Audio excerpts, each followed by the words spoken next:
Muy buenos días, les damos la bienvenida a todos y a todas quienes nos acompañan y se conectan desde sus ordenadores, teléfonos inteligentes, hoy viernes 2 de octubre de 2020. El día de hoy vamos a tratar el tema que tiene por título ¿A dónde va la educación privada de nivel superior? Organiza la redacción del diario Alternativas Educación. Para ello, para tratar el tema tenemos como invitados a dos profesores investigadores quienes nos acompañan para compartir sus análisis. El profesor investigador Jorge Lora Camp, doctor en ciencias políticas. No sé si podemos pasar la diapositiva del doctor. El doctor es profesor investigador en ciencias políticas y en estudios latinoamericanos por la Universidad Nacional Autónoma de México y posee el nivel 2 en el Sistema Nacional de Investigadores de México, SNI. Es profesor investigador del área de estudios latinoamericanos del Instituto de Ciencias Sociales y Humanidades. Entre sus publicaciones de carácter arbitrado destacan Los imaginarios neorrepublicanos liberales podrán revolucionar la democracia, una visión desde América Latina.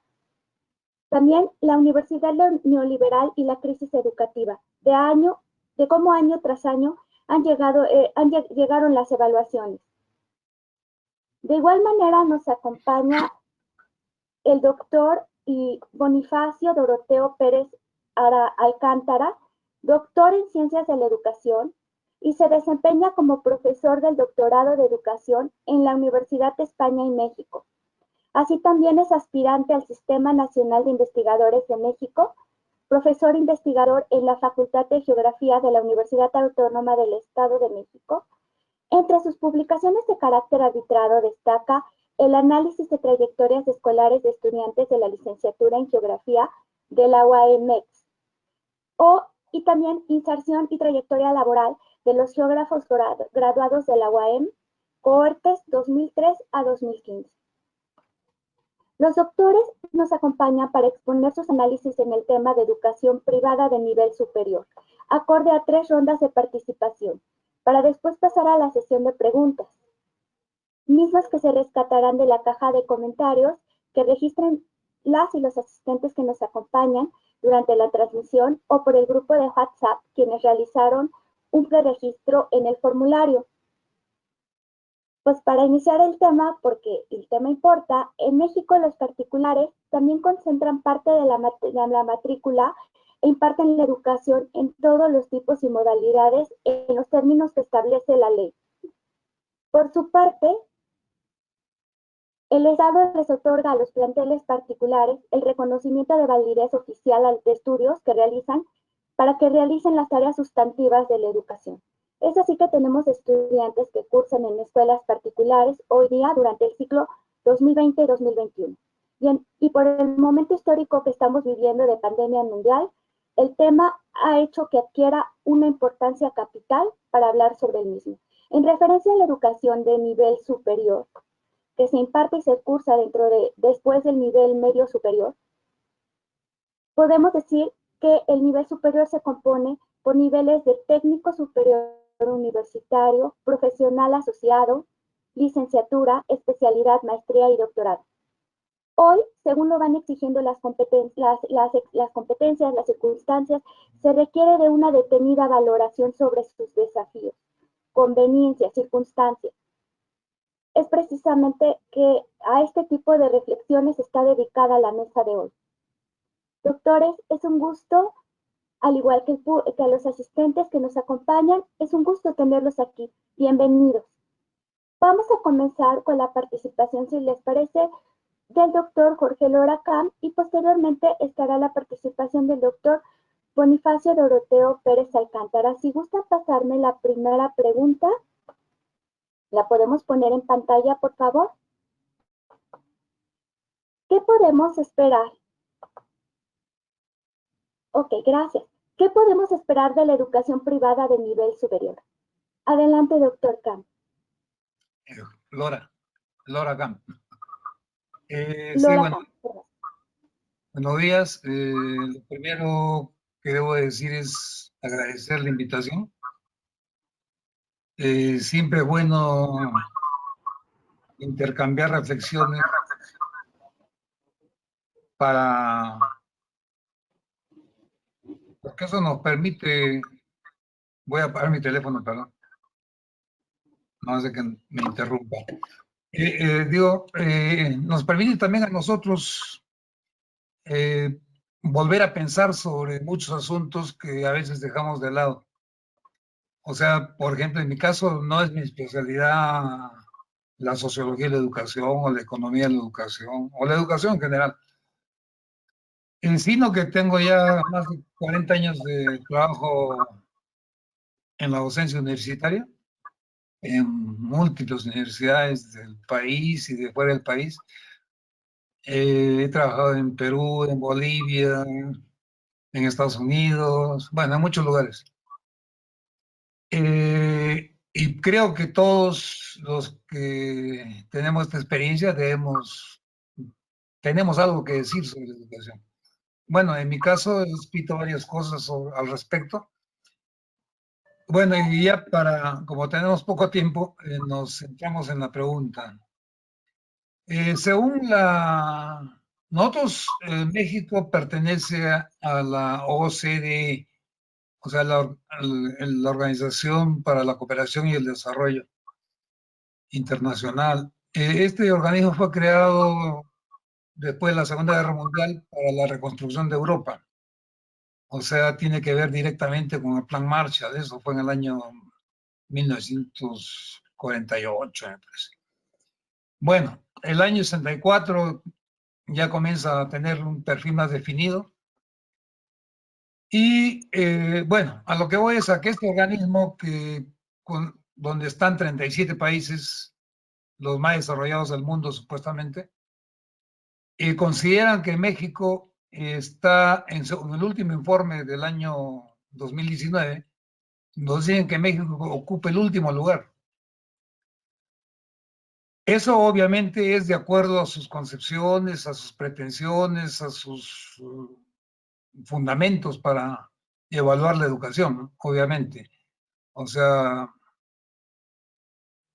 supuestamente es compartido por todos los sectores más poderosos del mundo, o sea, las grandes corporaciones, los gobiernos más poderosos, las transnacionales, pero hay otros que piensan distinto. Yo, por ejemplo. Bueno, como digo, la OECD en el informe del 2019 dice que México está en último lugar en ese organismo, o sea, de los 37 países en educación. Lo que pasa es que este organismo se centra fundamentalmente en el mercado laboral. O sea, lo que nos está diciendo es que la universidad en general en México no cumple los requerimientos que tiene el mercado y tampoco cumple con las demandas de las cadenas de valor mundiales. Ellos esperan que el 26% de este año ya obtengan, los jóvenes que están a nivel de licenciatura obtengan su título. Esperan también que 500,000 de personas ingresen al mercado laboral, pero que sin embargo no tienen las capacidades. O sea que para ellos el rasgo más importante es que falta competencias. Esa es la teoría de las competencias. Y eso ocurre porque hay demasiada informalidad, ocurre porque también hay una palabra que a cualquiera le llama la atención, o sea, dicen que hay una sobrecualificación. O sea, uno se pone a pensar cómo es posible que habiendo una sobrecualificación, pues estemos en último lugar. Lo que pasa es que las competencias, como todos saben, tienen que ver con habilidades, con destrezas relacionadas con el adiestramiento laboral. O sea, lo que ellos quieren es que nosotros sepamos cómo manejar ciertas cosas. O sea, si somos expertos en administración de aduanas, sepamos exactamente cómo administrar una aduana. No les interesa que sepamos de física, que tengamos una amplia cultura, que nos dediquemos a leer cosas sobre ciencia, que nos dediquemos a investigar, que es la otra opción de la formación que debemos tener. Bueno, pero ellos, como vemos, piensan la relación competencias-mercado laboral. Y en esa correlación, pues, según ellos, estamos bastante mal. Entonces, ellos recomiendan que tengamos una visión estratégica, que haya un enfoque común para todo el sistema, o sea, que pensemos igual todos. Ellos creen que debemos tener sistemas eficaces de acreditación y que aseguremos la calidad educativa. Sin embargo, ellos advierten que la calidad educativa tiene que ver muchísimo con la inversión. Si no hay inversión, no hay calidad educativa. Y eso es totalmente cierto, ¿no? Si nosotros estamos en la cuarta revolución industrial. Esta cuarta revolución industrial tiene que ver con la inteligencia artificial, tiene que ver con una serie de tecnologías que la estamos viviendo en este momento, ¿no? Desde el Internet hasta muchísimas otras derivadas. Tiene que ver con el ciberespacio, etcétera, etcétera. Bueno, pues nosotros de repente tenemos una formación más relacionada con la tercera revolución industrial que con la cuarta. Y eso para ellos es una desventaja tremenda. Bueno, entonces decíamos, si queremos tener un ingeniero en informática de primer nivel, tenemos que tener profesores en informática de primer nivel. Tenemos que tener en la universidad en que estemos equipos de primer nivel. Y si no tenemos ni una cosa ni otra, no tenemos instalaciones, no tenemos profesores de calidad, no vamos a poder tener universidades de calidad.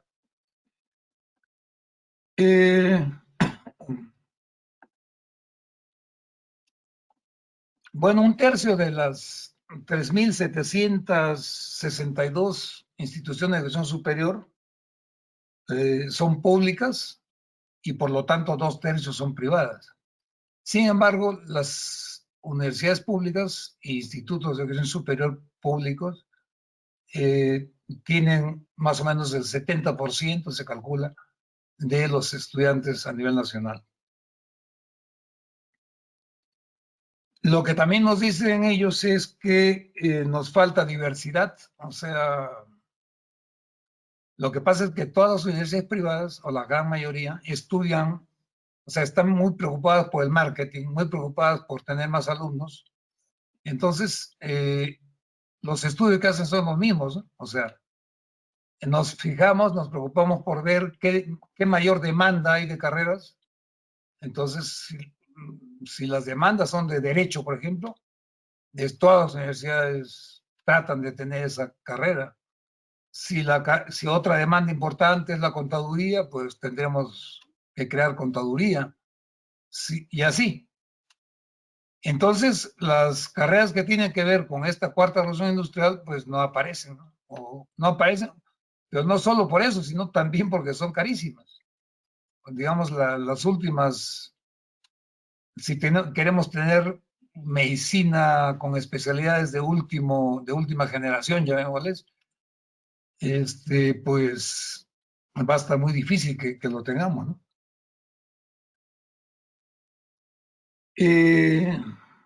También plantean ellos que debe haber menos clases presenciales y una mayor relación con la empresa. En resumen, básicamente nos plantean eso. O sea que, bueno, todo tiene que ver con la empresa. Esto tiene que ver con las reformas que se hacen desde 1988, especialmente desde el gobierno de Salinas Gortari, para privatizar la educación. O sea, ellos clasifican las universidades en dos tipos. No lo dicen, pero lo hacen. Y los siguen haciendo. O sea, por un lado están las universidades de élite y por otro lado están lo que algunos le llaman universidades maquila y otros le llaman universidades patito. Bueno, pues nosotros pensamos que deberíamos todas, o bueno, todas las universidades que existan dentro del sector privado, que deben existir, o sea, no digo que no deben existir, no obstante que estamos en contra de la privatización de la educación, pensamos que si ya existen las universidades privadas y tienen un alumnado enorme a nivel nacional, deben ser, todas las que existen debían ser de primera calidad, debían ser de primer nivel, debían ser de élite.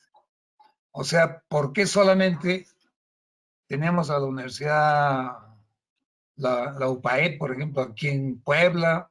Tenemos 2, 3, 4 universidades, la Universidad de las Américas, las sucursales que hay del TEC de Monterrey, etcétera, que no son ni siquiera de primer nivel. Quizá la de primer nivel sea la que esté en Monterrey, pero las otras, las sucursales, no son de primer nivel, porque aquí tienen solamente un edificio, no tienen buenos profesores, no tienen buenos equipos, no tienen buenos laboratorios, no tienen nada, pero utilizan el nombre, ¿no?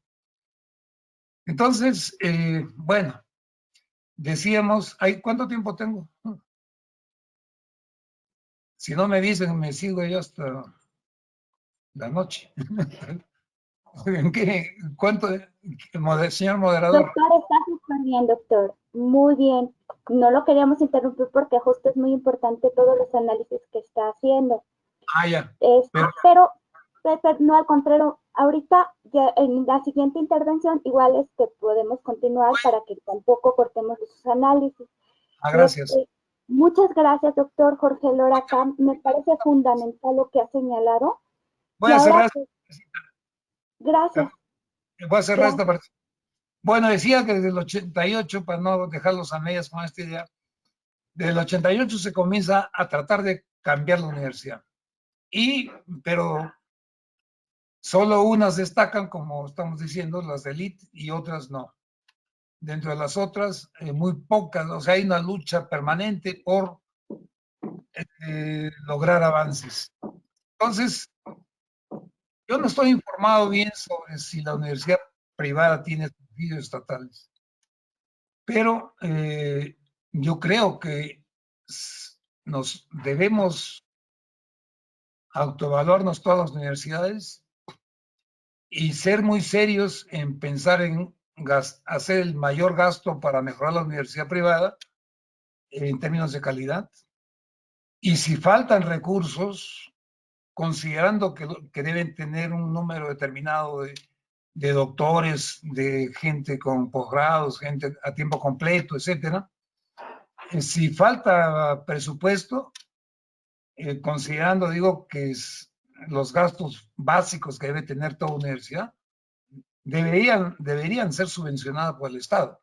O sea, el tema era, ¿qué podemos esperar de la educación privada, no?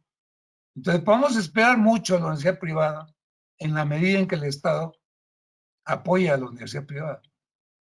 Entonces, ¿qué viene ocurriendo? Desde el 88 a la fecha se les dice a las universidades, ustedes están en el mercado y vean cómo viven, cómo subsisten. Es un negocio muy lucrativo y a ver, peleense entre ustedes. El problema es que ahorita en Puebla, como todos sabemos, hay más de 500 universidades.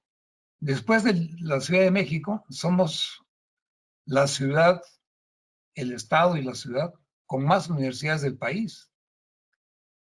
Entonces la competencia es enorme. Los costos, digo, los pagos, las colegiaturas, por esa competencia precisamente, van bajando al mínimo y algunas ya van cerrando. Y yo creo que ya hablaremos de eso después, con la pandemia va a ser peor. Bueno, lo importante de esta parte es que no hubo una regulación de las universidades, no hubo un seguimiento permanente y menos la contraparte que debían dar, que es los subsidios, el apoyo a las universidades que destacaban. Por ejemplo, la Universidad de Oriente podía, o sea, las autoridades, yo pienso que siempre han tenido la intención de estar entre las mejores, han hecho muchos esfuerzos, pero a veces no es suficiente. Bueno, hasta ahí la primera pregunta para darle espacio a mi colega. Muchas gracias, doctor. Sus intervenciones realmente han sido muy valiosas. Me parece fundamental lo que ha señalado. Sí, vamos a darle ahora la palabra al doctor Bonifacio Doroteo Pérez Alcántara. Bienvenido, doctor. Buenos días. Le Muchas cedemos la gracias. palabra para la misma pregunta. Correcto, muchas gracias, muy amables. Agradezco su atención y también agradezco mucho la amable invitación que nos hacen para compartir algunas reflexiones, como bien lo decía el doctor. Naturalmente, esta es una oportunidad que nos permite, sí, reflexionar sobre algunos puntos en los cuales, pues, algunos naturalmente estamos más metidos, otros menos, pero finalmente son oportunidades para recuperar algunas cuestiones que uno deja sobre la marcha, incluso, como es mi caso, a pesar de que yo trabajo en los temas de la investigación educativa, con mucha frecuencia me alejo de ciertos aspectos porque obviamente pues uno tiene sus líneas y se va orientando en determinados tópicos, ¿no? Sin embargo, voy a hacer un esfuerzo para recuperar algunas ideas justamente en torno a lo que se nos ha requerido en esta mañana. Y bueno, para entrar en materia, yo quiero en primera instancia compartir que, pues de entrada, ¿qué podemos esperar de la educación privada? Bien, yo creo que hay que reconocer en primera instancia que la educación privada surge justamente bajo una lógica determinada. Recordemos nosotros que su origen pretende de alguna manera impulsar, promover, ratificar la condición social de determinados grupos y entre ellos pueden ser grupos de pensamiento, regularmente de corrientes de determinado tipo de corrientes de pensamiento, perdón, o puede ser también desde la perspectiva religiosa, o incluso recordemos que se dieron la apertura de escuelas, de instituciones, dependiendo de los grupos de extranjeros que pues empiezan a habitar en nuestro país, ¿no? Y encontramos colegios de esa naturaleza, americanos, colegios alemanes, jesuitas, en fin, de todo tipo. Entonces, me parece que hay que tener en cuenta mucho este primer antecedente porque, sin duda alguna, tiene que ver con un proceso de reproducción de determinado tipo de estructuras, ¿no? Imperantes en México en un momento determinado. Esto lo reconoce claramente el doctor Latapí Sarré en su obra. Por otro lado, me parece también que es muy importante tener en cuenta el hecho de que ese impacto de los extranjeros en nuestro país, pues no ha dejado de existir, prevalece y naturalmente se siguen abriendo instituciones, organismos que atienden justamente a ese mercado.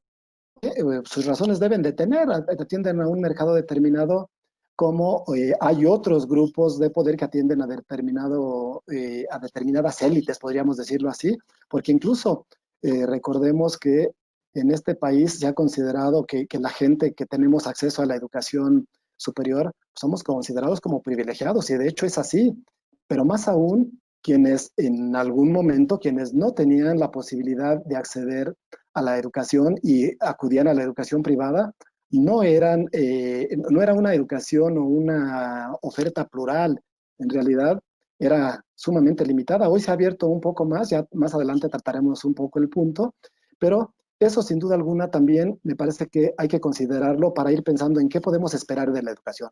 No vamos a esperar que se rompan ese tipo de estructuras, ese tipo de antecedentes. Creo que en cierto modo deberán de continuar, pero habrá que repensar la forma en cómo lo están haciendo las instituciones de educación privada.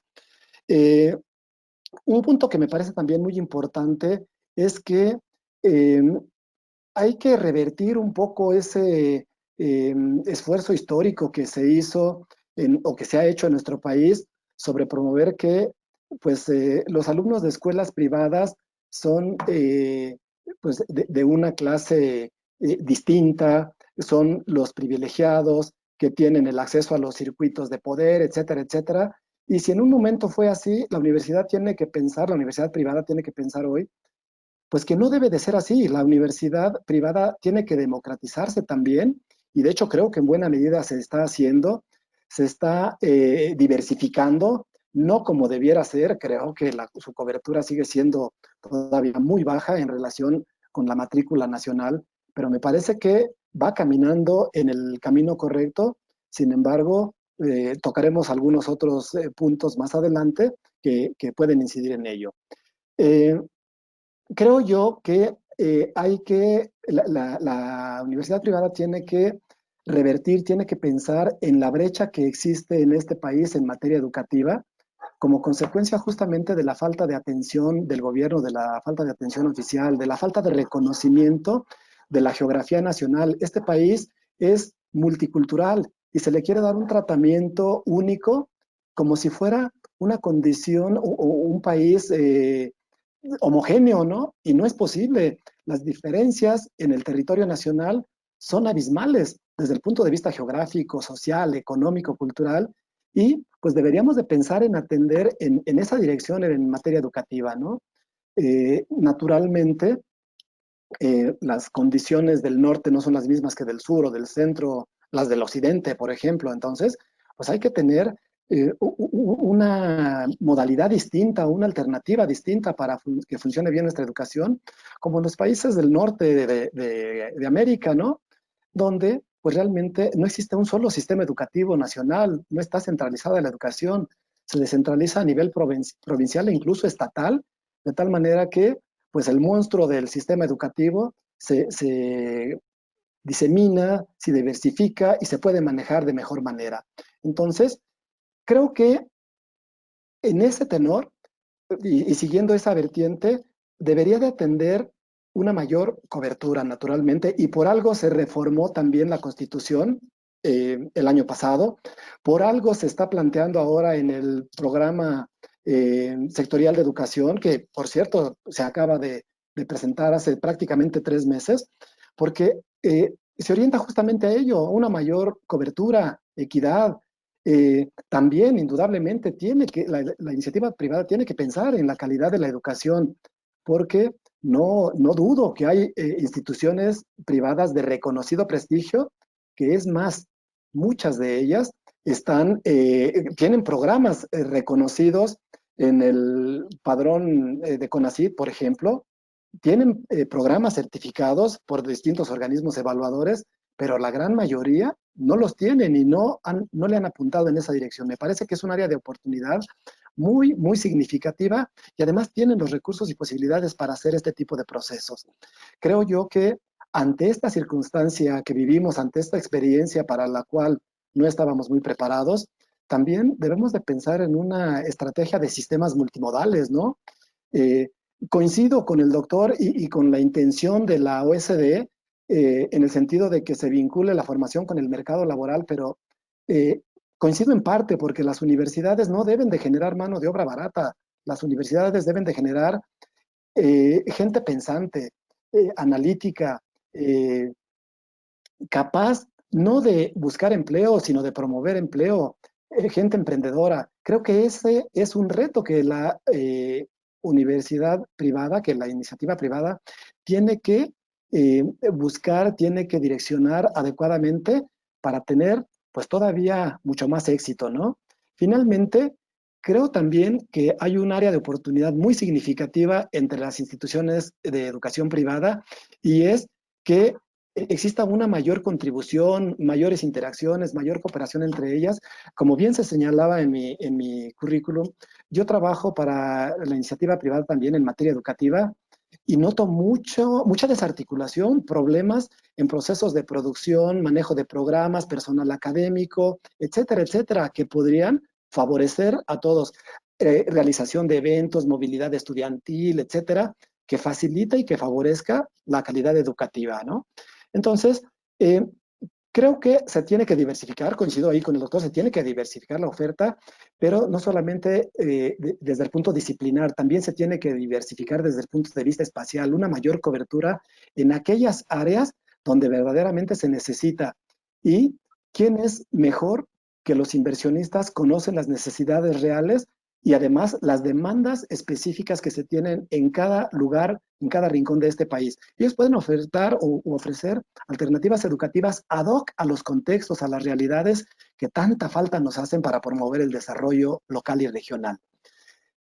Termino esta intervención, esta primera ronda, diciendo que, y coincido ahí con Fidel Ibarra López, quien habla de una generación de la resiliencia. Efectivamente, vivimos una época y una condición de resiliencia que quien no se adapte, se muere, que no se adapte, se va. Entonces, esta contingencia que estamos viviendo justamente nos alerta y nos advierte que tenemos tanto personal académico, padres de familia, autoridades, etcétera, etcétera, ser muy resilientes y tener una condición adaptativa muy ágil, muy dinámica para poder subsistir.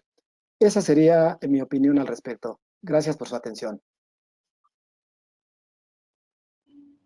Doctor Jorge Loracam, doctor Bonifacio Doroteo Pérez Alcántara, me parece fundamental lo que han venido señalando.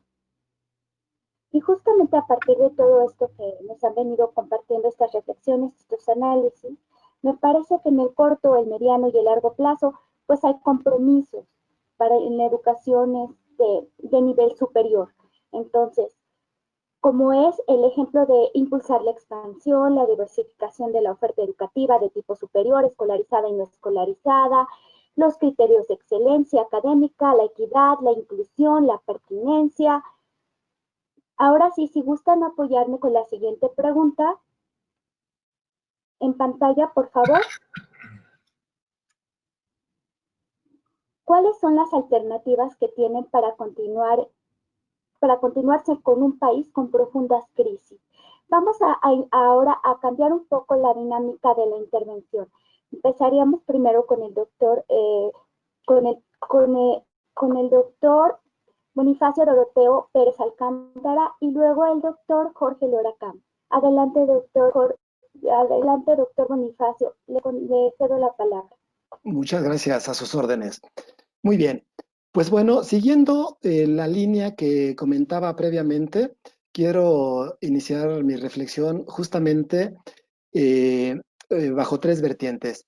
Primero, antes de precisar las vertientes que quiero tocar, que tiene que ver con la condición social, espacial y económica para ver las alternativas que podemos sugerir para justamente que continúe la educación privada en una situación como la nuestra, la que estamos viviendo en este país.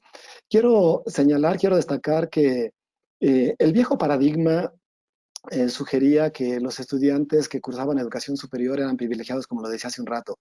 Destacar eso porque, pues, si bien es cierto que, como lo decía también, es un gran privilegio, también es cierto que la educación tiene que ser más democrática, más plural, y también me parece que, aunque es un derecho social, la educación, creo yo que la iniciativa privada, las universidades privadas tienen que entender que también es un bien de consumo. Es un bien de consumo y puede ser un bien de consumo duradero, porque es para toda la vida. La educación es lo único que nosotros tenemos, que realmente nadie nos puede quitar o hacer nada con ello.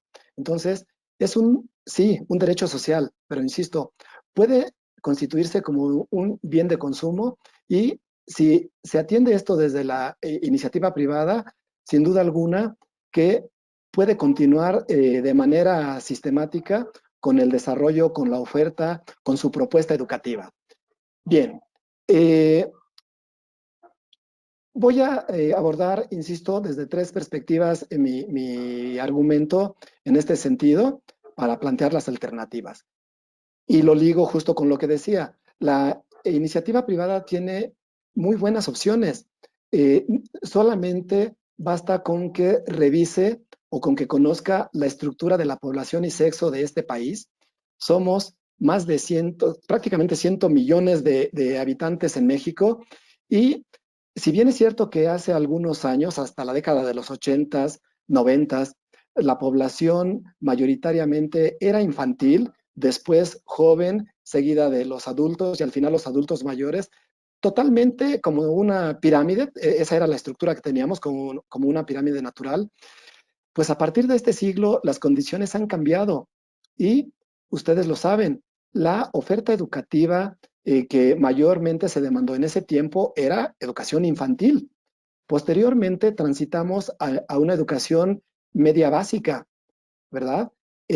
Recientemente, y no sé, del 2000, 2010, etcétera, una de las grandes preocupaciones del gobierno de este país era atender precisamente la educación media, ¿sí? La educación, el bachillerato. Se generó una reforma, un marco curricular común para atender esa creciente demanda de educación, justo por el volumen de población que se encuentra en la parte media baja de la pirámide de edades. Pero hoy en día, el grueso de la población se encuentra precisamente de los 15, los 18 años para arriba y aproximadamente hasta los 29, 30.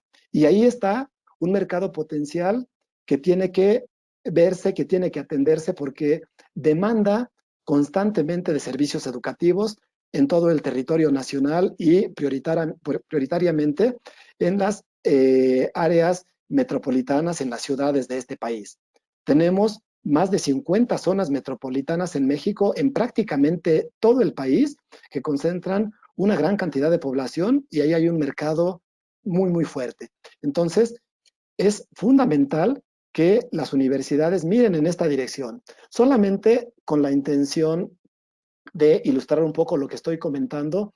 Quiero decirles que más o menos, si nos remontamos a 2010, en esa pirámide de población que les refiero, arriba de los 15 años, en 2010, de 15 para arriba, teníamos del orden del 65% de la población. Fíjense ustedes, 2010 del orden del 65%. En 2018 ya teníamos prácticamente el 68% de la población. En 3 años prácticamente se incrementan 3 dígitos. Esto es muy, muy significativo porque es la forma en cómo se está transformando la estructura de la población por edad y sexo. Si nos remontamos un poco años atrás, pues para la década de los 80, más o menos, la población de esta edad que refiero estaba en el orden de 50% o menos. Entonces, ahí está un área de oportunidad muy significativa. El otro enfoque, el otro punto que quiero tocar, tiene que ver con la condición espacial de este país. La cobertura educativa en el nivel superior en este país es verdaderamente desigual y desastrosa. Es muy, muy lamentable. Imagínense ustedes que incluso en algunas, bueno, es evidente que todo el sur y parte del sureste del país tenga una menor cobertura y una menor atención. Imagínense ustedes, del 14 al 19% de la población en edad escolar está siendo atendida en estados como Chiapas, Guerrero y Oaxaca y por alguna razón se encuentran en la condición que se encuentran. Quintana Roo, que estaba en esa condición, ha ido mejorando progresivamente en los últimos años y todos sabemos por qué. La dinámica turística a partir del centro turístico integralmente planeado de la zona de Cancún, la Riviera Maya, etcétera, ha tenido una fuerza muy significativa, no así en Chetumal. Vean ustedes que a pesar de ser la capital, no tiene la misma dinámica que el resto del estado, digamos, de Quintana Roo. De la misma manera, el estado de Guanajuato, aunque parece que está muy bien, el estado de Guanajuato ronda en una cobertura del orden del 20%. Y un estado del centro del país, cerca de Estado de México, Ciudad de México, Querétaro, Jalisco, con esas condiciones, creo que nos llama la atención. Hay ahí una alerta. Siguiendo de nivel entre el 22 y el 30%, más o menos sería el resto del centro del país, y lo abro prácticamente hasta Zacatecas, San Luis Potosí, evidentemente Jalisco, un poco Michoacán, Estado de México, Veracruz, incluidos Tabasco y Yucatán. más o menos, 22-30%. Del 30 al 40% tenemos fundamentalmente las entidades del norte, con la excepción de Baja California. Pero está la Baja California Sur, Sinaloa, Sonora, Chihuahua, Coahuila, Tamaulipas, Nuevo León, Nayarit. Por cierto, casi todos los estados, bueno, la mayoría de estados pequeños también, como es el caso justo de Nayarit, Colima, y por ahí tenemos también el caso de Tabasco. Hace rato dije Tabasco, pero no me refería a Campeche junto con Yucatán, que estaban en el nivel anterior. Y finalmente, sorpresa, solo la Ciudad de México tiene una cobertura que supera el 50%. Imagínense ustedes el déficit que hay en este sentido a nivel territorial. No puede ser que una entidad de las 32 entidades de este país tenga una cobertura en materia de educación superior solamente por arriba del 50%. Es muy, muy lamentable. Finalmente, el otro punto, el enfoque económico. Me parece que la educación privada inicia, como bien lo señalaba hace un rato el doctor Lora, como una alternativa de ingresos, como un negocio, y es en esencia un negocio, pero en realidad me parece que se debe de dejar de pensar en la rentabilidad de la inversión que ofrece la educación, esto de acuerdo con Wolf y con González, y también pensar en la acción filantrópica que este sistema puede ofrecer. La educación privada puede ofrecer posibilidades de desarrollo para muchas personas de escasos recursos, para muchas personas que no tienen un acceso adecuado a la educación. Y eso, indudablemente, se puede convertir en una alternativa que permite posicionar también el sistema educativo privado, ¿no? Entonces, creo yo que hay que diversificar la oferta, reducir precios, favorecer las becas, la movilidad, las interrelaciones entre instituciones, trabajo cooperativo, movilidad de personal académico, etcétera, que permita posicionar mejor a la educación privada. Eso es en relación con esta pregunta. Muchas gracias por la atención. Muchas gracias a usted, doctor Bonifacio. Doroteo Pérez Alcántara. Me parece fundamental lo que los dos han venido señalando y bueno, ahora me parecería darle también la palabra al doctor Jorge Lora Camp para que nos comparta sus análisis. Bueno, continuando con la reflexión que venía haciendo, y aprovecho para felicitar al doctor Bonifacio por su excelente exposición. Decía que en los años 90 se abre el mercado de la educación superior. El problema es que solo se confió en la competencia como forma de mejorar la calidad. Y se olvidó de la regulación como política educativa y también sobre la importancia que tiene la calidad en las instituciones privadas. No se crearon mecanismos de acreditación. Hubo acreditación, pero era una formalidad solamente. Tampoco hubo supervisión. No hubo los suficientes subsidios que permitiesen que las universidades tengan una relativa autonomía. Más fue la preocupación por la eficiencia económica traducida en mayores ganancias. Más fue el interés por el marketing y por las carreras atractivas. Entonces lo que pasó es que se abandonó la universidad privada a la inercia. Igualmente ocurrió con la universidad pública, donde se hicieron una serie de reformas, pero todas ellas basadas en premios, basadas en evaluaciones, basadas en una serie de mecanismos de evaluación,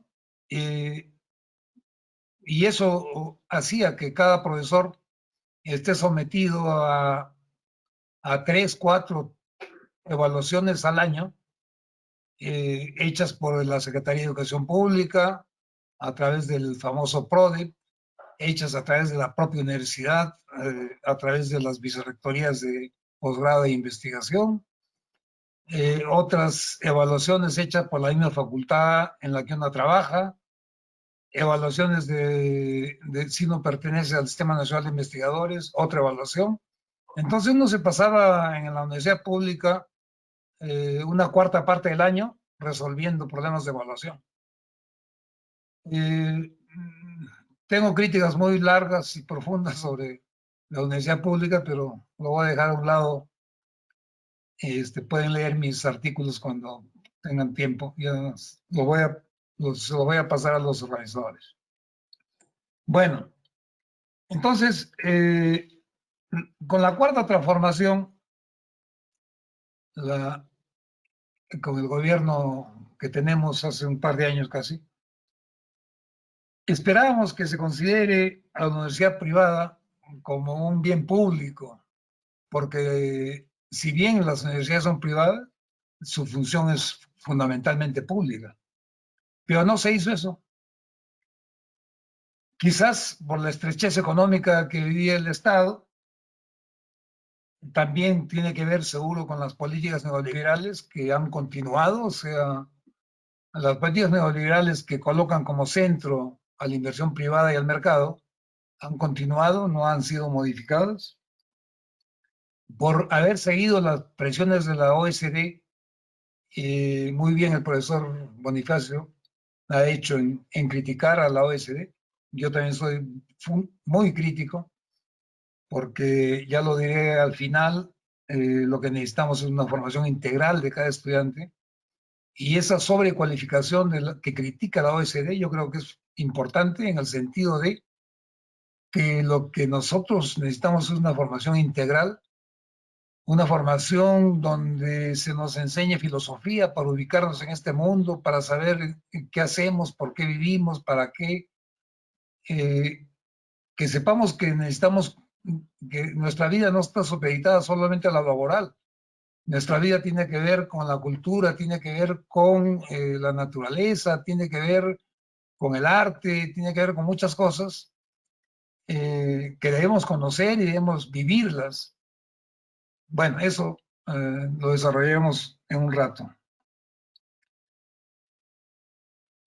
Entonces, lo que está ocurriendo actualmente es más bien una reducción de los fideicomisos, una reducción de los subsidios, se está sacrificando inclusive la cultura por una educación televisiva que es mediocre. Nos han llenado todos los canales de programas educativos y los programas culturales han desaparecido. Se han creado a nivel público 100 universidades nuevas, que yo les llamo universidades Gansito, si las otras que las públicas le llamaban Patito existían, y son miles. Ahora ya nos crean unas universidades de última calidad a nivel público. Y solamente, pues como sabemos, tiene un carácter clientelar, un carácter populista y nada más. Entonces, tenemos muchos programas que son homogéneos. Las universidades privadas ofrecen todas casi lo mismo, una baja calidad. Tenemos muchísimos maestros mediocres, una fácil titulación, nos inventamos cada año, cada cierto tiempo, nuevas formas de titulación, de tal manera que se evite hacer investigación, porque pues no se enseña a hacer investigación, y entonces si no se enseña a hacer investigación, ¿cómo vamos a exigir que hagan buenas tesis? Enseñar a hacer un proyecto de investigación, que es lo que hacen casi todos los profesores, sobre eso tengo hasta un libro, no significa enseñar a investigar. Bueno, hasta eso se hace mal. Entre paréntesis, en la universidad pública, en la Universidad Autónoma de Puebla, por ejemplo, en en la carrera de sociología había en cada semestre una materia relacionada con investigación, desde el primer semestre hasta el 10º semestre. 10 materias de investigación. Ahí me tocó dar el 10º semestre y les preguntaba a los alumnos qué habían hecho en el primero, en el segundo, en el tercero, en el cuarto, en el quinto, etc. Y en todos habían hecho lo mismo. En todos el profesor les enseñaba cómo hacer un proyecto de investigación.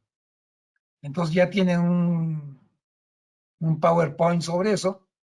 Le dicen, comienza con el título de la investigación, el tema, y siguen con este paso, etc. Y el siguiente profesor le hacía lo mismo, y así. Bueno, lo que tenemos actualmente, yo diría que es lo que llamaría la universidad de la ignorancia. La universidad se ha convertido en una institución desastrosa, una institución de la total mediocridad, una institución que embrutece en lugar de ayudarnos a mejorar. El resultado de esas políticas es que 2 de cada 10 mexicanos mayores de 25 años, 2 de cada 10, que equivalen al 17% de los mayores de 25 años, cuentan con estudios superiores. Es una proporción muy baja, ¿no? Y tenemos más o menos alrededor de 100,000 doctores en todo el país. En México existen 2,180 universidades públicas y 3,163 universidades privadas. O sea, la universidad privada ahorita es el 59% de las instituciones de educación superior. Sin embargo, el 10% de la población de 20 a 24 años, que son más o menos 13 millones, solo 3 millones están en la universidad. O sea que hay 10 millones que no siguen la universidad. Y eso es interesante relacionarlo con quienes están en la educación media superior actualmente. Son 5 millones. O sea que de los 5 millones, más o menos la mitad continúan estudiando. Y en esta época que vimos de contingencia del coronavirus, del COVID-19, se calcula que se han retirado de la Universidad de Educación Superior un 30%. Un 30% equivaldría a casi 1 millón. O sea, si eran 3 millones de estudiantes universitarios, o sea, de estudiantes de 20 a 24 años, ahora tenemos solamente 2. Entonces, las esperanzas que tenía la OSD en que aumente la población con estudios superiores y que mejoren en calidad, no se han cumplido. Ni en términos cuantitativos, se ha reducido en los dos aspectos, y en términos cualitativos, la situación es realmente grave.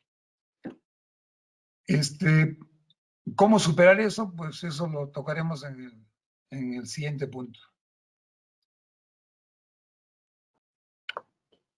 Pues estupendas las reflexiones que nos ofrecen tanto el doctor Jorge Loracam y el doctor Bonifacio Doroteo Pérez Alcántara. Les pido también a las personas que nos acompañan y que están siguiendo la transmisión que vayan realizando las preguntas y las reflexiones que tengan para los doctores. En el proceso van a ir ellos recogiendo todas las preguntas que tengan para poder dar solución a algunas por el tiempo, pero vamos muy bien. Y bueno, pues obviamente lo que ahorita hemos tenido, que es nos han dado claridad en los desafíos, en lo que se tiene en construcción hasta el momento, en torno al tema de la educación particular, y específicamente más en el nivel superior. Y para cerrar, no sé si gusten acompañarme con la última pregunta, por favor, en pantalla. ¿Qué acciones conviene desarrollar que conviene que desarrollen las instituciones particulares de nivel superior para fortalecer una excelencia en tiempos de contingencia, una calidad. Vamos le concedo la palabra o le paso la palabra al doctor Jorge Loracán para que nos acompañe con sus análisis. Esta es la pregunta más difícil. Más difícil porque el gobierno está haciendo todo lo contrario en este momento. Está haciendo todo lo contrario a mejorar la calidad educativa. La educación a través de los medios de comunicación, la educación a través del Internet se ha convertido en un absoluto fracaso y todo el mundo coincide en eso.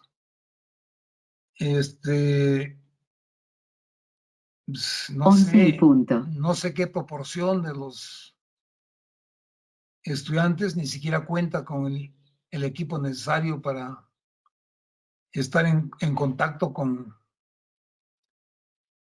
las universidades, con los profesores, para entrar a clases. Y entonces, o tienen de repente algunos equipos limitados, o solo utilizan el teléfono. Bueno, lo que se está prestando además a muchos fraudes. Es difícil para un profesor hacer evaluaciones, por ejemplo, pedir que expongan. Uno puede decir que no tiene imagen, no tiene los medios para tener imagen, entonces no se sabe quién está hablando. Puede decirle al primo, al hermano, al papá, oye, expone por mí sobre este tema. Entonces, es un desbarajuste total. Se ha trastornado todo. De hecho, decíamos ya, se calcula que un 30% abandonó los estudios. Bueno, y su correlato es que aumenten las actividades delictivas, las actividades ilícitas, porque pues si no hay ingresos por la contingencia que vivimos, y tampoco pueden estudiar, pues se dedican a buscar de otra forma ingresos, ¿no? Entonces la situación realmente es bastante grave. Yo creo que lo que tendríamos que hacer es iniciar una demanda, o sea, primero tener claro qué es lo que queremos, ¿no? Y para tener claro lo que queremos, pues debemos abrir debates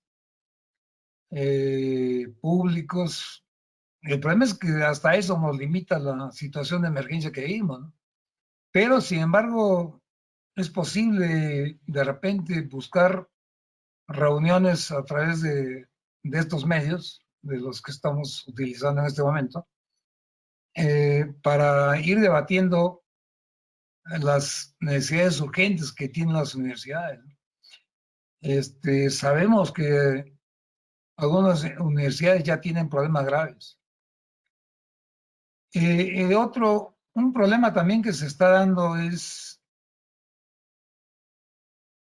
que la educación por Internet se viene expandiendo a empresas que no son educativas. O sea, una empresa X contrata un equipo de profesores que, haciendo un buen uso de los medios de comunicación, están compitiendo con estas. O sea, si decíamos que hay más de 500 universidades en el estado de Puebla, ahora va a comenzar una competencia porque quienes tengan la capacidad de invertir y tengan los conocimientos tecnológicos suficientes para hacerlo por Internet, lo van a hacer. Y de repente, pues, mientras que algunas universidades de esta penúltima, digamos, revolución tecnológica, la que vivimos, en la que estamos, es difícil que compitan ahora con una universidad que solamente necesita un salón lleno de computadoras y de expertos o sea que nos estaríamos enfrentando a una nueva generación educativa donde lo que prima es el instrumento, lo que prima es el medio y no el fin. O sea, el medio es el Internet. Y eso puede distorsionar, si la educación ya es un desastre, esto podría ocasionar que sea peor todavía. O sea, que empresas no dedicadas a la educación contratan personas solamente que organicen, gente experta en informática, gente experta en educación, los junta con alquila un departamento, en ese departamento, con 2, 3 espacios que tengan, se convierte en una universidad.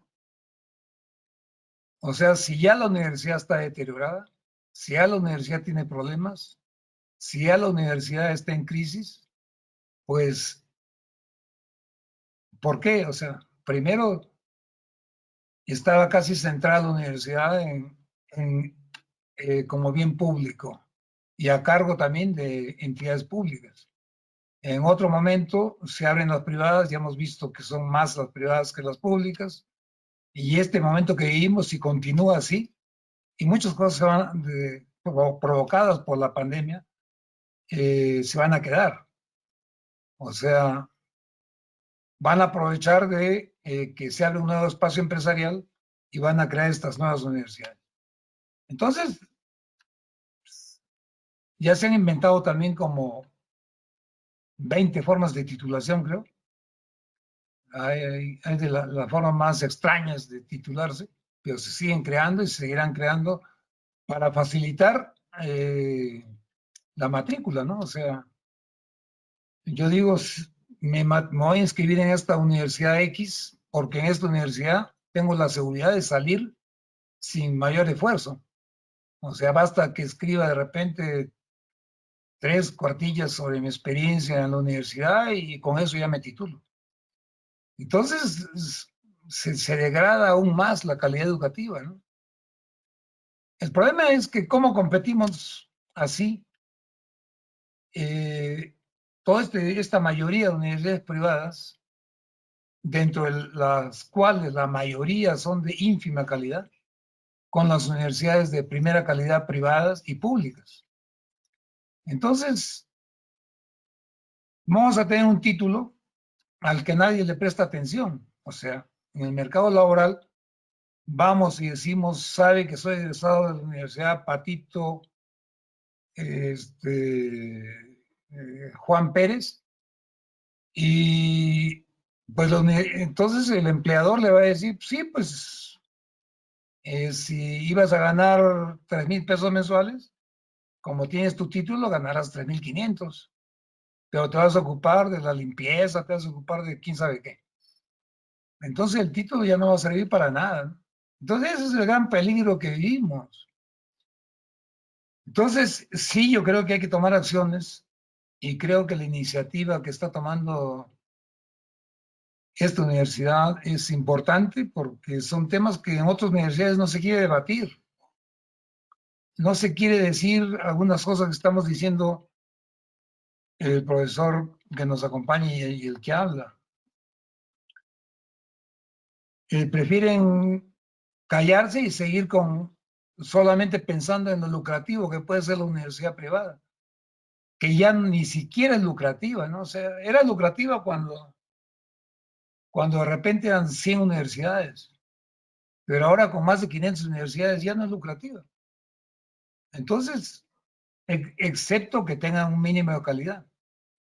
Entonces, va a haber ahorita debería haber una pugna por la calidad, pero el problema es que el mercado, la demanda, no está exigiendo calidad, está exigiendo facilismo nada más. O sea, estar en su casa, en su cama, tendido en la cama y ahí responder algunas cositas dedicarse a los juegos, a chatear y quién sabe qué. Y una hora del día meterse al internet y ver qué pasa con sus estudios, falsificar cosas, copiar cosas del internet para presentar como trabajos. O sea que va a ser un pasatiempo. Pues antes, en nuestros tiempos, cuando la educación era totalmente escolarizada, etcétera, no era así, ¿no?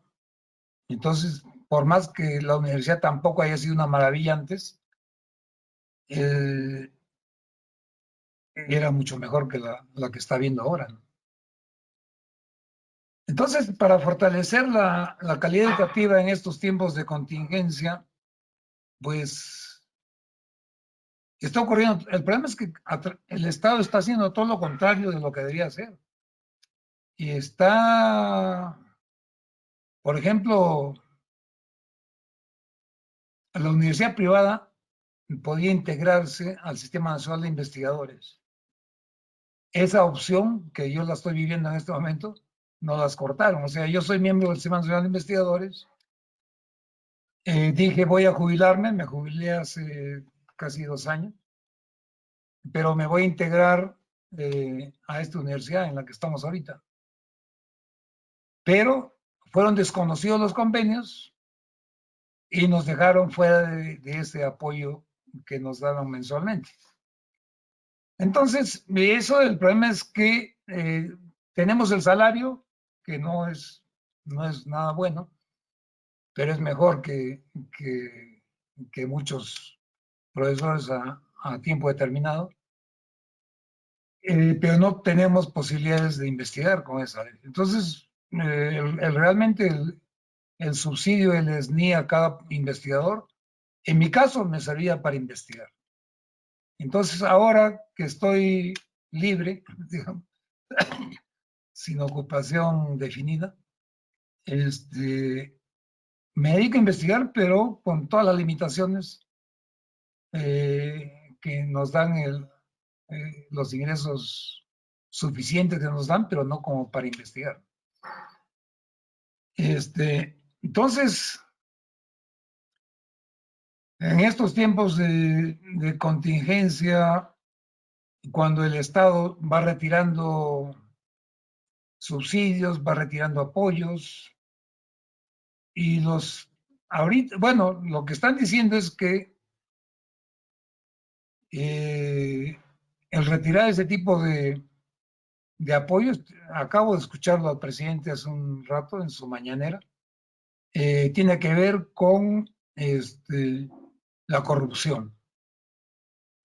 Entonces, es parecido al caso del proceso del que estamos hablando, de la privatización de la educación.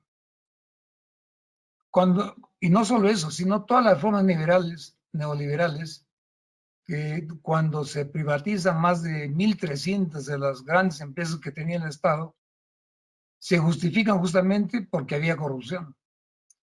Y ahora se justifica también el apoyo que daban a las universidades privadas y una serie de convenios también porque hay corrupción. El presidente acaba de decirlo. La corrupción hace que acabemos con el subsidio, con el apoyo a la cultura, con el apoyo al arte, con el apoyo a la educación superior, con el apoyo a la investigación científica. Y además, los profesores en general dicen que hacen cosas, pero no hacen nada.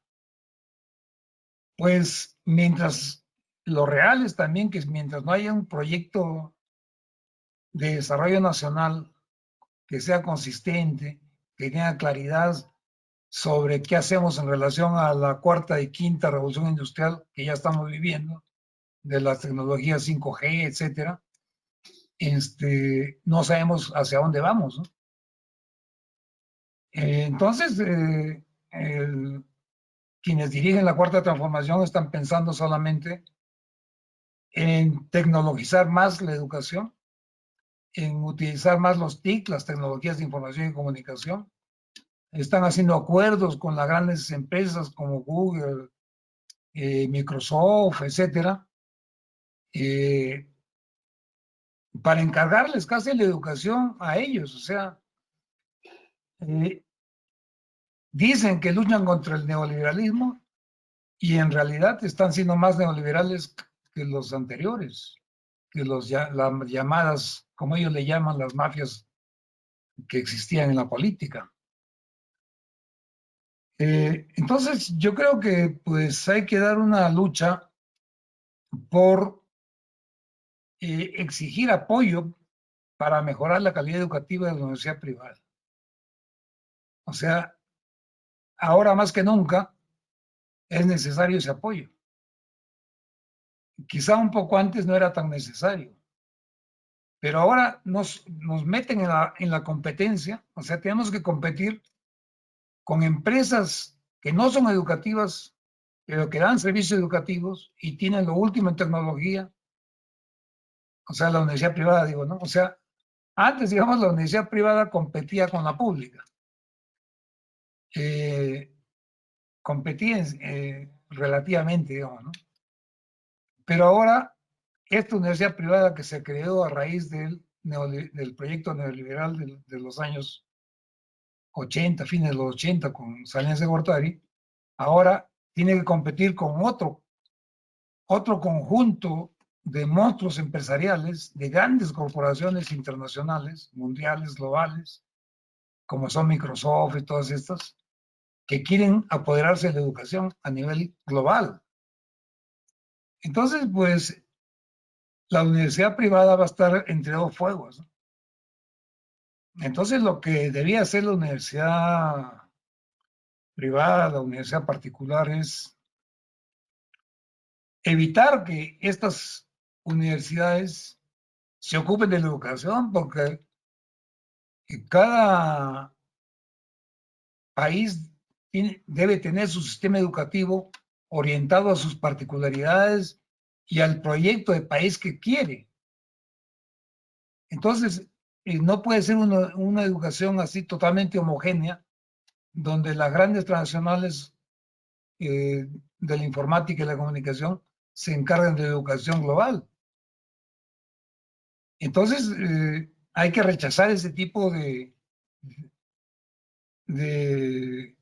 cesión, digamos, de la educación a este tipo de entidades y fortalecer las privadas, regulándolas de tal manera que tengamos universidades de calidad. Y que si hay ahorita más de 500 universidades, se reduzcan de repente a 50, pero que esos 50 sean verdaderamente de calidad. Y de calidad decimos en términos de que tengan la posibilidad, la capacidad de dar una formación integral. Un poco el modelo podría ser la Universidad Iberoamericana, ¿no? Una universidad que se preocupa por el arte, por la cultura, por la formación física, etcétera, etcétera. No en la dimensión que nos gustaría, pero sin embargo hacen algo sobre todos esos aspectos.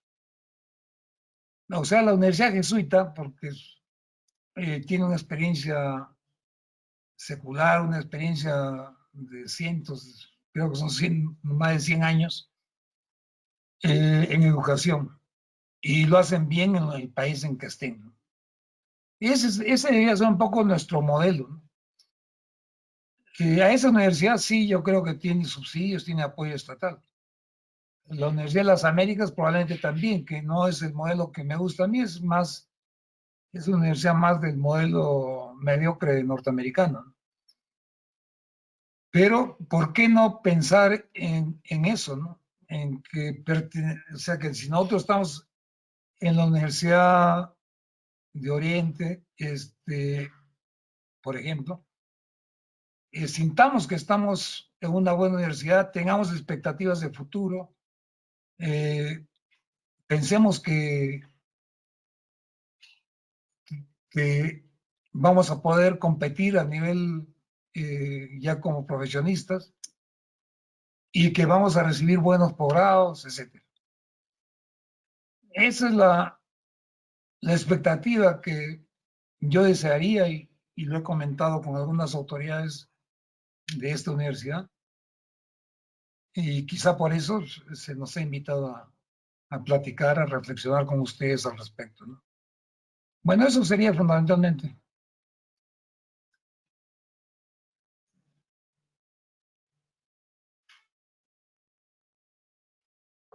Ok, muchas gracias, doctor, por sus fundamentales reflexiones que nos acaba de ofrecer.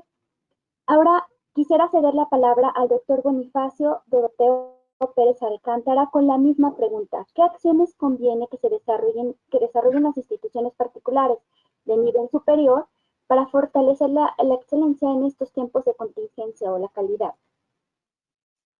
Correcto, muchas gracias, maestra, muy amable. Bien, creo que lo primero en lo que tendríamos que reflexionar en este sentido es, o más que reflexionar, es cuestionar justamente este tema o el concepto de calidad, ¿no?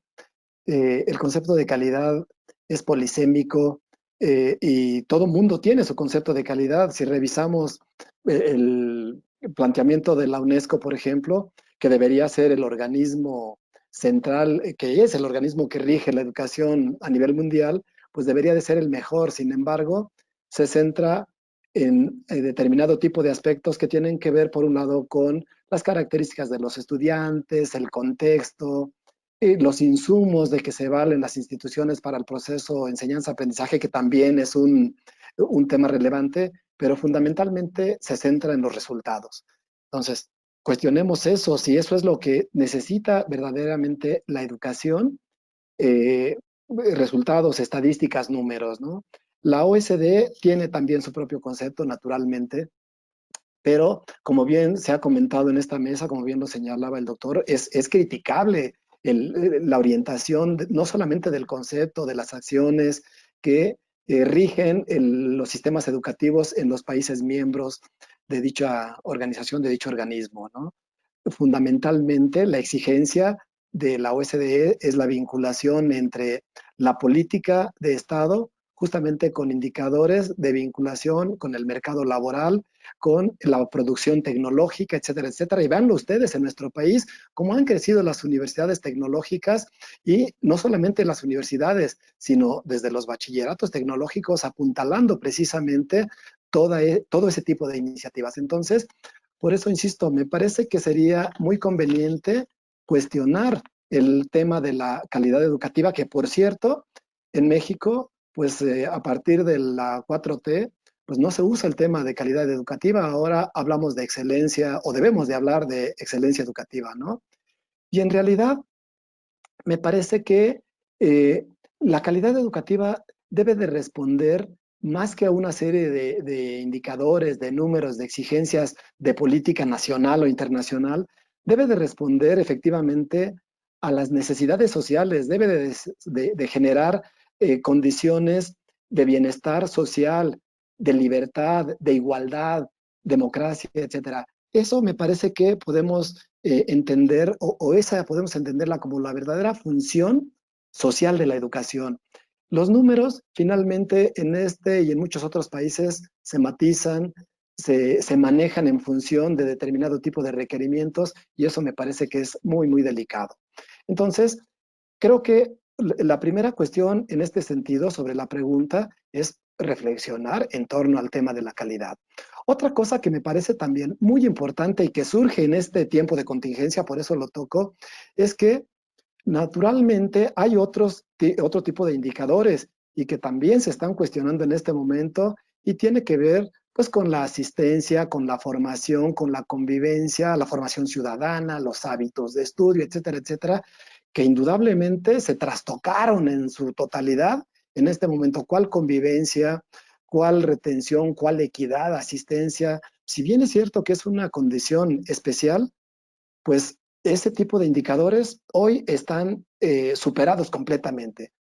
La realidad es que vivimos una condición muy, muy especial, muy compleja y muy adversa en materia educativa. Ya lo puntualizó con mucha claridad el doctor Lora, pero me parece que es innegable que la situación educativa en México hoy más que nunca está atravesando una de las fases más críticas, sin temor a equivocarme, de su historia, ¿no? Muy, muy compleja, porque no estábamos preparados para una situación de esta naturaleza y de por sí ya era cuestionada. La situación educativa de México hoy lo es aún más. Imagínense ustedes, hay quien se ha atrevido en este momento a proponer que o a sugerir un modelo educativo a distancia.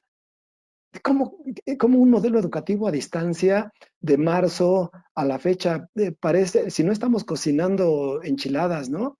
Un modelo educativo lleva toda una vida, lleva filosofía, teoría, lleva política, lleva ciencia, etcétera, y se construye a través de un proceso de recopilación de ideas, de síntesis, de análisis, etcétera, se ponen a prueba, etcétera. Es muy complejo. ¿Cuánto nos pudimos llevar con el modelo tradicional? ¿Cuánto con el conductismo, el constructivismo, no? O sea, esos son modelos. Pero hablar de un modelo de esta en esta circunstancia, en un modelo o de un modelo educativo a distancia, me parece que es muy, muy arriesgado, es muy aventurado, ¿no?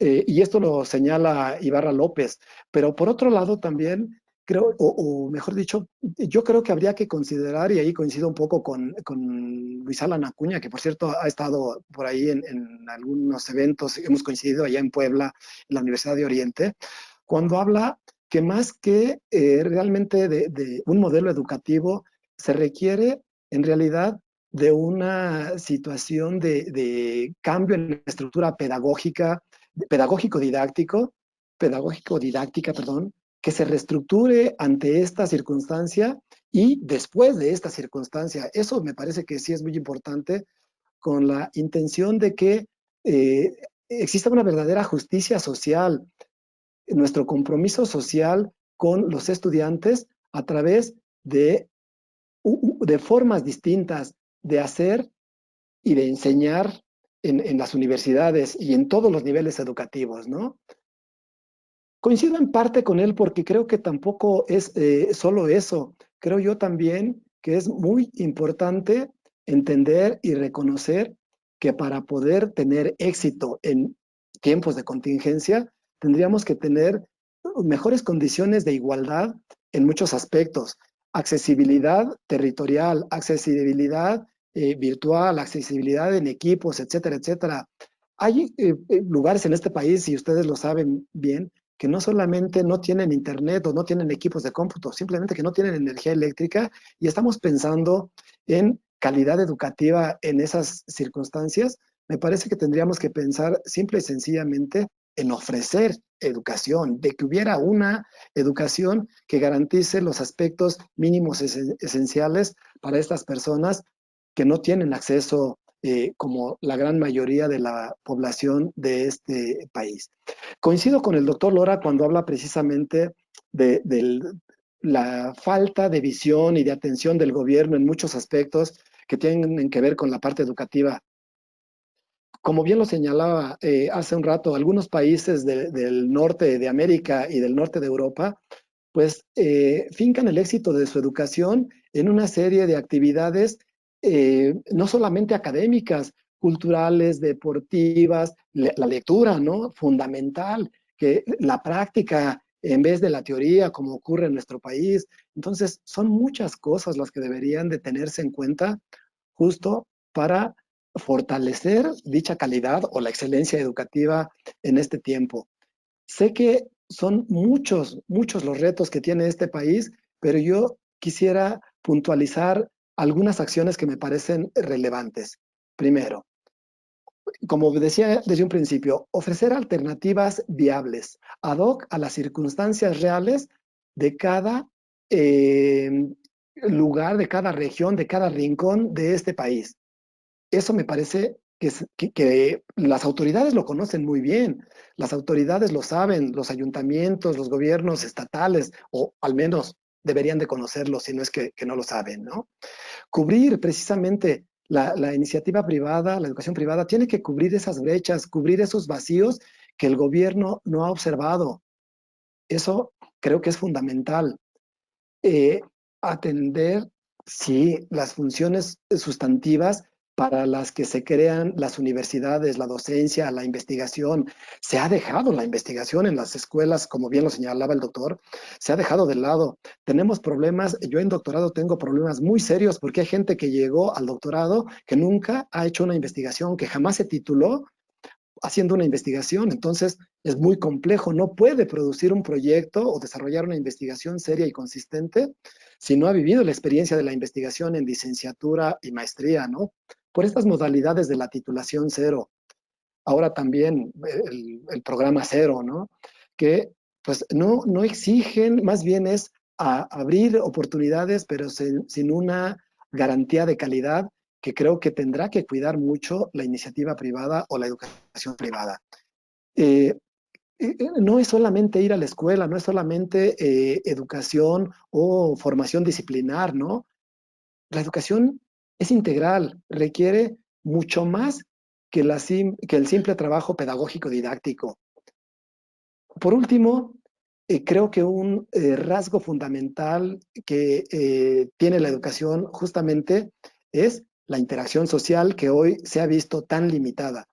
No es gratuito que muchas de las universidades después de los 60 limitaran la interacción social y que incluso muchos de los edificios, las construcciones, se abrieran a diferentes campus para que la gente no socializara, los estudiantes, los intelectuales no socializaran. Esto representa un riesgo naturalmente, la convivencia. La gente preparada es un riesgo. Posiblemente por eso también al gobierno y obviamente al grupo de los 8 y a las organizaciones internacionales, a muchas de ellas, no les conviene una sociedad educada y preparada.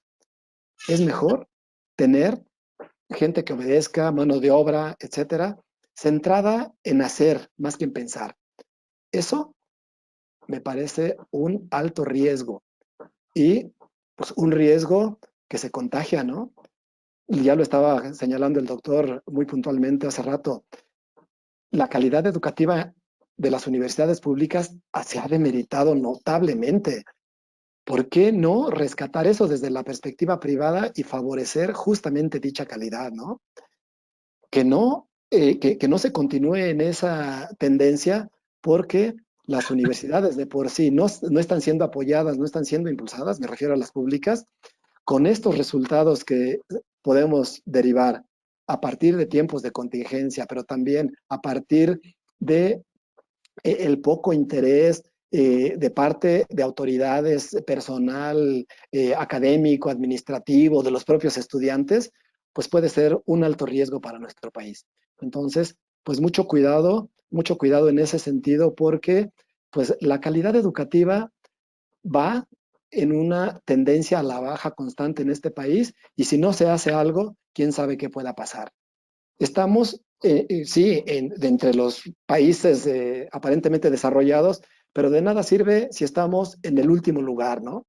O con las peores condiciones de vida. Muchísimas gracias. Muchas gracias por las excelentes aportaciones que nos ofrecieron en esta mañana los profesores investigadores, el doctor Jorge Loracam y el doctor Bonifacio Doroteo Pérez Alcántara, en torno al tema hacia dónde va la educación particular del nivel superior, para ayudar a dar más claridad a los desafíos, lo que se tiene en construcción hasta el momento, y así tener mayor precisión de las tendencias y las expectativas a lograr, porque inciden en los replanteamientos éticos, los objetivos de desarrollo sostenible, en derechos humanos, en políticas públicas. Y es que estamos en un tiempo propicio para reflexionar sobre la dimensión y su importancia. Pues a partir de la crisis sanitaria se han hecho mucho más visibles las dudas, las carencias, las necesidades, pero también los retos y quizá las oportunidades también.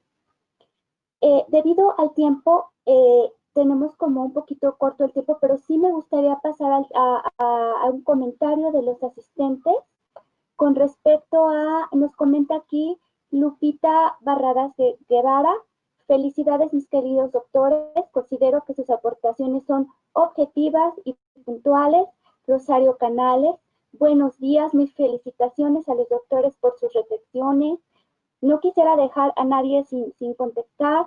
De Alternativas Educación también les agradecemos la asistencia. Y Y justamente quisiera cerrar con frases del doctor Jorge Lora Camp, porque por razones de tiempo tenemos por ahí, ya yo creo que ya no podemos abordar tanto ahorita las preguntas. No sé si sea posible leer esta última parte, cómo cierra el doctor, la frase del doctor Jorge Lora Camp: la educación está en crisis y en lugar de mejorar se profundiza. La actual administración de la 4T profundiza la crisis y así se atenta contra la cultura, el arte, la ciencia, y existe más preocupación por las formalidades que por las cuestiones de fondo. La educación está postergada, al igual que la ciencia y la tecnología. Y con respecto a la reflexión del doctor Bonifacio Doroteo Pérez Alcántara, la reflexión de cierre sería: la calidad educativa en muchas instituciones de nivel superior se ha venido demeritando y continuar con esa tendencia representa un riesgo. Tenemos también en pantalla otra felicitación. Muchas felicidades a los ponentes, a sus comentarios, son muy actualizados, de Néstor Quintero. No sé el tiempo, obviamente por el tiempo, sí quisiera retomar estas preguntas, pero las retomaremos, les parece, en otro momento, por razones también del tiempo de los doctores. Tenemos también luego preguntas de Pablo Daniel Palacios Duarte. No quiero dejar a nadie fuera, de Lucero, pero por cuestiones de tiempo me gustaría finalizar con algunas palabras para ustedes de cada uno de los doctores. Le cedo la palabra al doctor Bonifacio Doroteo Pérez Alcántara. Muchas gracias, maestra. Bien, pues antes que nada agradecer a todos ustedes, el equipo de Alternativa Educación, que nos han permitido compartir algunas reflexiones en este poco tiempo que teníamos en esta mañana. Agradezco también mucho al doctor Lora por permitirnos compartir conjuntamente temas de interés común. Muchas felicidades, doctor, por sus aportes, por sus reflexiones. Reconozco que su trayectoria es muy, muy amplia, muy vasta, igual que sus publicaciones. Y bueno, al público asistente también agradecemos mucho su atención. Lamentamos, nos fuimos un poquito más del tiempo previsto, pero agradecemos mucho y esperemos tener la oportunidad de compartir en otro momento. Sean todos bienvenidos y que tengan excelente día y excelente fin de semana. Muy amables por su atención. Gracias. Muchas gracias, doctor Bonifacio. Le agradecemos el espacio, le agradecemos el tiempo y los análisis. Y bueno, pasamos con el doctor Jorge Lora Camp para si algo nos tiene con compartir, comentar, para hacer el cierre, doctor, por favor. Sí, gracias por la invitación, por la confianza en que nos permitan compartir reflexiones en base a nuestras experiencias. O sea, gracias a la Universidad de Oriente, gracias a los organizadores que estuvieron muy bien. Y también, obviamente, al colega Bonifacio, lamentablemente no nos conocemos y ojalá que tengamos la oportunidad de sentarnos a tomar un café y platicar sobre este tema tan importante. Con mucho gusto, doctor. Y en ese sentido, felicito también a la Universidad de Oriente en el sentido de que se preocupe por este tema tan descuidado por la universidad pública y la universidad privada también. También me debo felicitarlos porque se atreven a la crítica, se atreven a aceptar, a recibir crítica, porque pues cuando hablamos de universidad privada en general, pues de alguna manera incluimos a esta institución. Y eso obviamente es muy positivo en el sentido de que ellos están pensando en hacer una buena universidad, en modificar la universidad hasta el punto de ser una de las mejores. Y en ese aspecto, pues, si ese es su deseo, si es su aspiración, su expectativa, tendrán todo nuestro apoyo. Entonces, muchas gracias. esperemos que haya otro evento donde pues asistan los mismos si es posible. Lo mismo digo para continuar con el debate en base a una exposición más corta y más tiempo para la discusión con todos ustedes, ¿no? Lamentablemente teníamos muchas cosas que decir y se nos acabó el tiempo. Gracias. Pues yo también les agradezco a ustedes, doctores, y sí, yo creo que estaríamos planteando otra mesa, claro que sí. Y también les agradezco mucho a todos y a todas quienes nos están acompañando a través de sus ordenadores o teléfonos inteligentes. Y les agradecemos también los comentarios de parte de todo el equipo de Alternativas Educación, sus comentarios que nos hayan acompañado y los invitamos, por supuesto, a seguirnos acompañando en próximas transmisiones. Pues nos despedimos y muchas gracias a todo el equipo nuevamente. Que tengan muy bonito día y los esperamos para próximas transmisiones.